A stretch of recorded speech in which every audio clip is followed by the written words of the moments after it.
प्यारे बच्चों, आपका अपने इस YouTube channel Om VS with education में बहुत बहुत स्वागत है। आज के वीडियो में आपको कक्षा 10 विषय विज्ञान जो important question series board exam की तैयारी के लिए आपको पढ़ाई जा रही है, उसी का आज सेकंड भाग है। और इसमें आपको जो पिछले वीडियो में कार्बनिक यौगिकों के आईपीएसी बताए गए थे, आईपीएसी नाम बताया गया था, कुछ यौगिक छूट गए थे, आज उनका इस वीडियो में विस्तृत चर्चा कर लेते हैं। और सभी से मेरा बार बार कहना है कि आप अच्छे से इनको तैयार करें और आपके बोर्ड एग्ज़ाम में आपको ये मिलेंगे, तो आप अच्छे से नोट्स बनाएं और अच्छे से तैयारी करें। तो चलिए चलते हैं कार्बनिक यौगिकों की ओर। अब देखिए, जैसा कि क्वेश्चन 2 में लिखा है कि निम्नलिखित यौगिकों के संरचनात्मक सूत्र लिखिए या संरचनात्मक सूत्र दीजिए। तो कल आपको नाम दिए जाते थे, संरचना सूत्र दी जाती थी और उसमें आपको कहा जाता था इनका आईपीएसी नाम बताइए। अर्थात आपको पिछले वीडियो में संरचनाएं दी गई थी और उसका आईपीएसी नाम बताना था, और आज आपको आईपीएसी नाम दिए गए हैं आज की वीडियो में, और इसमें आपको संरचनाएं बनानी हैं। तो सबसे पहले प्यारे बच्चों, जब भी हम संरचना बनाते हैं तो आप ये देखेंगे कि मूल शब्द क्या है। जैसे आप देख रहे हैं कि मूल शब्द ब्यूट है, तो आपको पता होगा, हमने आपको बताया था ब्यूट किसके लिए लगता है, जहाँ कार्बन 4 होते हैं उसको हम ब्यूट कहते हैं। कहने का मतलब जब किसी कार्बनिक यौगिकों में 4 कार्बन होते हैं, अर्थात मूल श्रृंखला में यानी मुख्य श्रेणी में, कार्बन तो कई भी हो सकते हैं, कुछ समूह के भी हो सकते हैं, लेकिन जो मूल श्रृंखला में होते हैं उनको हम नामकरण में लेते हैं और वही मूल शब्द बन जाता है। जैसे मूल शब्द आपका जो ब्यूट है, तो ब्यूट के लिए हमें मूल श्रृंखला में कार्बन कितने रखने हैं, 4 रखने हैं। अब आप देखेंगे प्रत्येक कार्बन के पास और 2 पर या लिखा है 2 इन, अर्थात अब जैसे मूल श्रृंखला आपने ये बना ली, 4 कार्बन आपने लिख लिए, तो जब हमने आपको बताया था कि मूल श्रृंखला जो होती है उसके 2 सिरे होते, एक इधर का और एक इस तरफ का, तो उसी हिस्से में आप देखेंगे 2 पर इन लगा है, तो आप चाहें 1 2 इधर के आने के बाद इन लगाएं या इस तरफ से चलने के बाद इन लगाएं। और प्यारे बच्चों, इन किसके लिए लगता था, जब डबल बॉन्ड होता था उसके लिए क्या लगता था, इन लगता था, 1 2, तो ये हो जाएगा ब्यूट 2 इन। अब इसके अन्य सभी हाइड्रोजन के परमाणु लिख देते हैं और सिंगल बॉन्ड लगा करके, क्योंकि प्रत्येक सी के पास 4 बंद होने चाहिए, 4 बॉन्ड होने चाहिए, 1 2 3 4। अब देखिए इस सी के पास 2 और 1 3, अर्थात 1 एच की कमी है, तो हमने इसमें 1 एच जोड़ दिया, तो 2 1 3 1 4। इसमें आप देखेंगे इस सी के पास देखिए 4 बॉन्ड लगाते हैं, 1 एच 2 एच 3 एच। अब देखिए इस सी के पास 4 बॉन्ड हो गए, 1 2 3 और 4। इस सी के पास देखो 2 1 3 और 1 ये वाला 4, अर्थात प्रत्येक कार्बन के पास आपको 4 बॉन्ड भी करने हैं। तो अब प्रत्येक कार्बन के पास 4 बॉन्ड हो गए, और यही प्यारे बच्चों आपकी संरचना हो गई। अब इसका यदि नाम लिखना है तो बड़ा सिंपल तरीका है, आप लिखेंगे इसको मिला करके बन जाएगा CH3, ये बन जाएगा CH डबल बॉन्ड CH और सिंगल बॉन्ड CH3। तो आपको समझ में आया होगा कि किस तरीके से हम संरचना निर्माण करते। अब देखिए, अब यहाँ लिखा 2 पेंटाइन, तो पेंटाइन लिखा है प्यारे बच्चों, पेंट धन आइन और 2 लिखा है, तो मूल शब्द आप देखेंगे, हमने आपको बताया कि सबसे पहले आप मूल शब्द देखेंगे, तो मूल शब्द हमारा क्या है, मूल शब्द प्यारे बच्चों पेंट है। और पेंट तब आता है जब कार्बन कितने होते हैं, जब कार्बन 5 होते हैं, तो 5 कार्बन हमने बना लिए और 2 पेंटाइन, अर्थात ये जो आइन है ये 2 पर जुड़ा है। तो आप चाहे इधर से चलो 1 2 के बाद आइन लगा दीजिए, या इस तरफ से चल करके आइन लगा दीजिए। तो हम इधर से गिनते हैं 1 2, और आइन कब लगता है, जब ट्रिपल बॉन्ड होता है। तो ट्रिपल बॉन्ड हमने लगा दिया। और अब सभी कार्बन के पास में आपको 4 बॉन्ड कर देने हैं। तो आप देखिएगा बॉन्ड करने के लिए सबके पास यह जोड़ते जाएंगे। अब इस कार्बन के पास 1 2 3 और 1 4। अब इस कार्बन के पास आप देखो 3 बॉन्ड ये हो गए, 1 बॉन्ड ये 4 हो गया। इसमें अब हमें कोई बॉन्ड जोड़ने की आवश्यकता नहीं है। इस सी के पास देखिएगा 3 1 4 और इस सी के पास इस तरीके से हम कर देंगे। तो आप देख रहे होंगे इस कार्बन के पास 1 2 3 4 और इसके पास 1 2 3 4 और सभी में एच लगा देंगे। अब ये आपकी संरचना हो गई। अगर इसको मिला करके लिखेंगे तो CH3 single bond C triple bond C single bond CH2 और सिंगल बॉन्ड CH3। इस तरीके के प्यारे बच्चों ये हमारी संरचना हो गई। तो आप देख रहे होंगे कि ये हमारी जो है संरचना बन गई। इस तरीके से आपको संरचनाएं बनानी है और पेपर में अवश्य आती हैं, इसलिए आप ध्यान रखिए। अब जैसे आप देख रहे हैं 2 प्रोपेनॉल, तो प्यारे बच्चों 2 प्रोपेनॉल अर्थात प्रोप धन एन और धन आल और 2 लगा है 2 प्रोपेनॉल। तो आप मूल शब्द देखें, मूल शब्द हमारा क्या आया प्रोप। तो प्यारे बच्चों प्रोप कब आता है? जब कार्बन मूल श्रृंखला में कितने होते हैं? कार्बन मूल श्रृंखला में 3 होते हैं तो प्रोप आता है। और आल जो क्रियात्मक समूह है आल, ये 2 पर जुड़ा है, 2 लगा है इसलिए ये 2 पर जुड़ा है। तो 1 2 3 या 1 2 3 यहीं जोड़ना है हमें OH, चूंकि OH के लिए क्या लगता है? आल लगता है। और बाकी अब कुछ नहीं करना है। अब प्रत्येक C के पास यानी प्रत्येक कार्बन के पास 4 बॉन्ड तुम्हें कर देनी है। 1 2 3 4। इसके पास गिनो 1 2 3 4 1 2 3 4 और हर बॉन्ड की जगह अब यह जोड़ देना है आपको। बस प्यारे बच्चों हो गई ये श्रृंखला। इस तरीके से आप इस श्रृंखला का निर्माण करते हैं, अर्थात जब यौगिक दिए जाएंगे और हम श्रृंखला बनाएंगे तो इस तरीके से श्रृंखला बन जाएगी। अब आप देख रहे हैं दिया गया मेथेनल। तो प्यारे बच्चों यहाँ पर देखिए मेथेनल में मेथ धन एन और धन अल।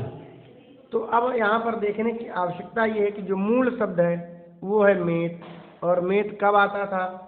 मेथ तब आता था प्यारे बच्चों जब कार्बन कितना होगा? कार्बन 1 होगा। अब एन लगा है और कार्बन 1 ही होना चाहिए। अल किसके लिए लगता है? अल लगता था प्यारे बच्चे CHO क्रियात्मक समूह के लिए। CHO के लिए क्या लगता है? अल लगता है। अब देखेंगे आप मेथेनल। अब इसको संरचना सूत्र में कैसे लिखना है? तो C के पास प्यारे बच्चों 4 बॉन्ड होने चाहिए। कितने बॉन्ड होने चाहिए? कार्बन के पास 4 बॉन्ड उपस्थित होने चाहिए। तो आप देख रहे होंगे 1 2।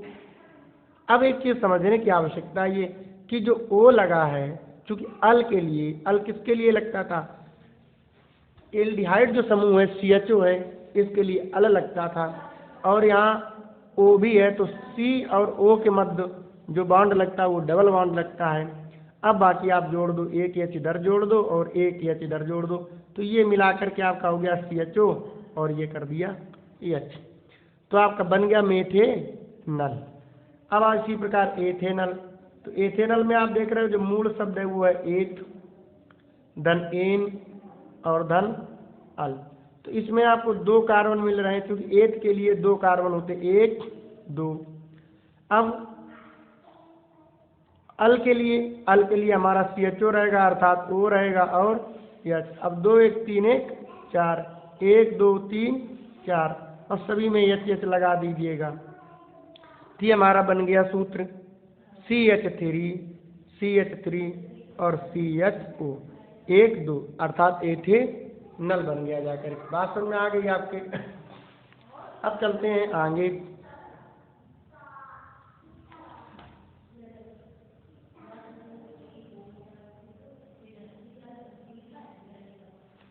आता है हमारे पास अगला क्वेश्चन है ब्यूटेनोन 2।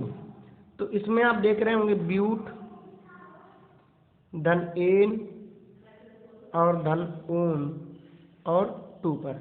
तो आप देख रहे होंगे जो ब्यूट है वो 2 पर। मूल शब्द सबसे पहले हमें देखना है प्यारे बच्चों। मूल शब्द आपका है ब्यूट। और ब्यूट कब आता है? जब किसी कार्बनिक यौगिक में मूल श्रृंखला में 4 कार्बन होते हैं, तो अर्थात हमको यहाँ 4 कार्बन दर्शाने, 2 3 4 और 2 पर ओन जो लगा है वो किस समूह पर लगा है? प्राथमिक अनुलग्न एन है, इसका मतलब वो संतृप्त हाइड्रोकार्बन यौगिक है और सिंगल बॉन्ड लगे होंगे तब एन होता है। और ओन किस पर जुड़ा है? सबसे पहले तो आप प्यारे बच्चों देखेंगे मूल शब्द को देखेंगे, और मूल शब्द जब आपको पता चल जाएगा, और आपको ये याद ही होना चाहिए कि किस मूल शब्द के लिए कितने कार्बन परमाणुओं के लिए कौन सा मूल शब्द है, फिर आप उस कार्बन को लिख लेंगे। इसके बाद आप उसमें कौन समूह जुड़ा है उस समूह को देखेंगे। ओन जुड़ा है कितने पर? 2, और ओन प्यारे बच्चों किसके लिए लगता था? CO के लिए लगता था, अर्थात दूसरे पर 4। अब चाहे इधर से चलो 1 2 या इधर से चलो 1 2, वहीं हमको O जोड़ देना है, क्योंकि ये हमारा बन गया CO, और CO के लिए ही कीटोन समूह है ये। CO कैसा समूह है? कीटोन समूह है, और इसी के लिए अनुलग्न में ओन लगता है। तो हमने डबल बॉन्ड करके O लगा दिया, क्योंकि कार्बन और ऑक्सीजन के बीच में डबल बॉन्ड का संबंध होता है। अब सभी C के पास आपको 4 बॉन्ड कर देने बस। अब इस कार्बन के पास 1 2 3 और चौथा, इसके पास 1 2 3 4, इसके पास 2 1 3 1 4, इसके पास हो गए सबके पास 4 2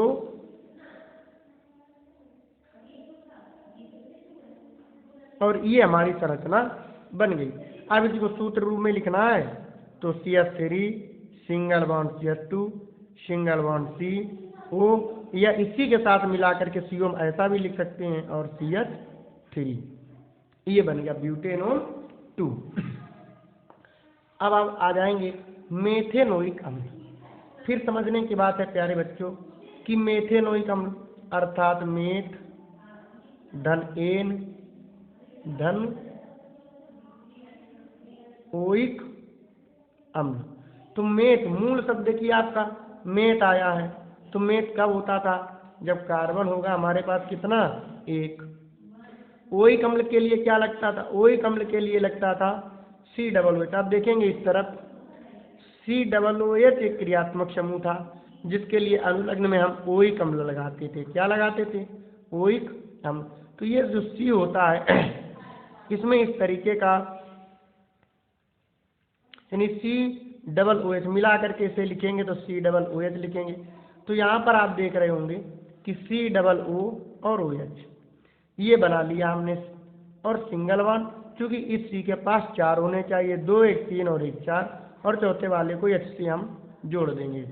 बाकी हमारा ये, इसको अब मिला करके लिखेंगे HCOO, ये हमारा बन गया मेथेनोइक अम्ल, या इसे साधारण नाम में फार्मिक अम्ल भी कहते हैं।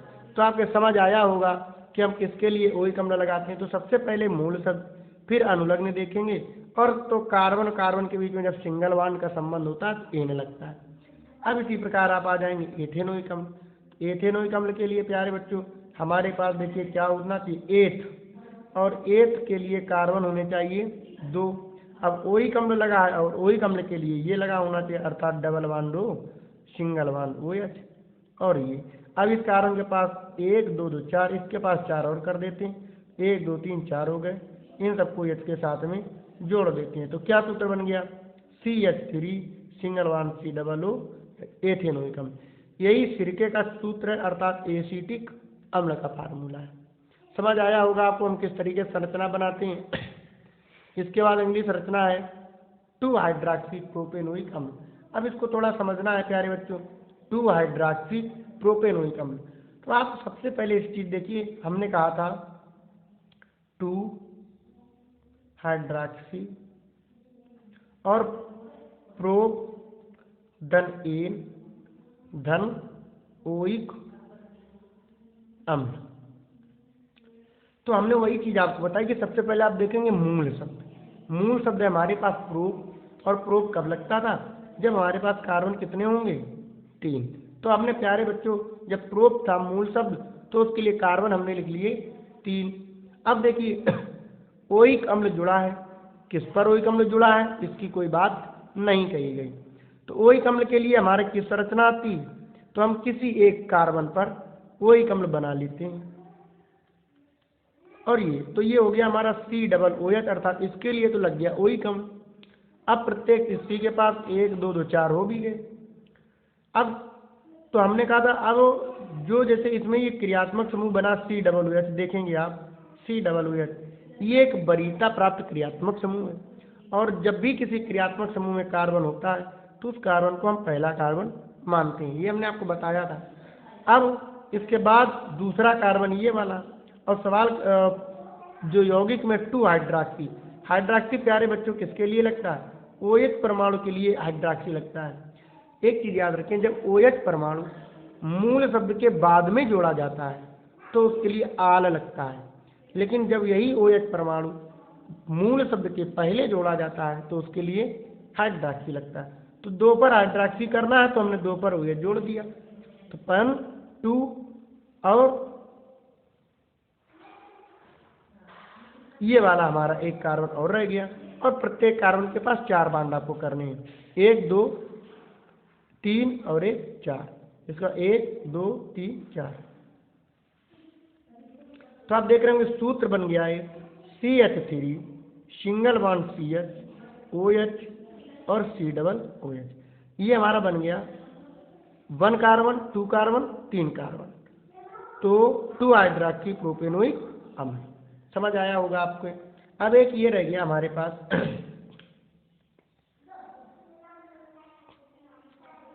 प्रोपेनोन। तो देखिएगा यहाँ पर प्रोप धन एन और धन ओन। तो मूल शब्द हमको प्यारे बच्चों क्या मिला? प्रोप कितने कार्बन के लिए लगता है? 3 कार्बन के लिए।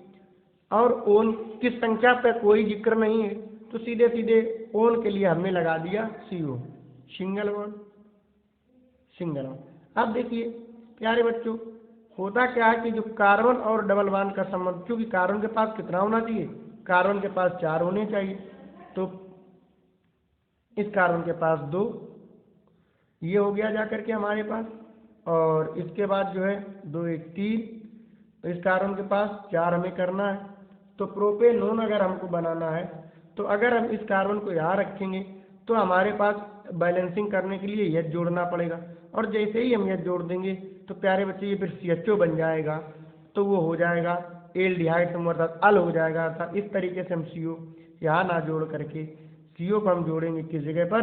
बीच वाले कार्बन पर, अर्थात C और C double bond O single 2 1 3 1 4 और अंत में CH3 और यहाँ भी CH3। इस तरीके से हमारा ये यौगिक बन जाएगा।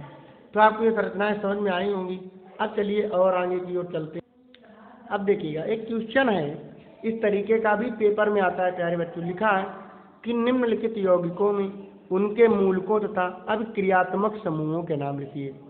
तो आप मूलक देखेंगे और क्रियात्मक समूह देखेंगे, तो इसको आप जो है किस तरीके से डिफाइन करेंगे, आइए समझते हैं।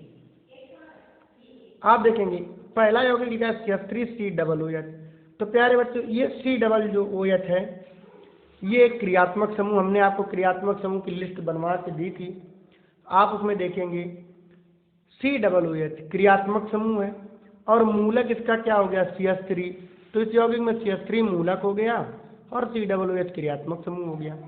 इसमें देखेंगे आप ये जो दिया गया वही देखो मिला करके दिया गया COOH और CH3। इसके बाद दूसरा है CH3COO तो इसमें प्यारे बच्चों हमारा CH3COO जो CH3 है, CH3COO CH3। तो आप देखेंगे इसमें क्या है कि CH3COO CH3 है, तो प्यारे बच्चों इसमें COO ये क्रियात्मक समूह है और ये दोनों मूलक हैं। अर्थात मूलक इसमें क्या हो गया? CH3, और CH3 का नाम होता है मेथिल, और COO हमारा इसमें है क्रियात्मक समूह। इसके बाद आप देखेंगे अगला आता है C2H5CH2। तो C2H5 में आप C2H5 ये हमारा मूलक हो गया और CHO हमारा क्रियात्मक समूह हो गया। C3H7 में ये मूलक हो गया और ये क्रियात्मक समूह हो गया।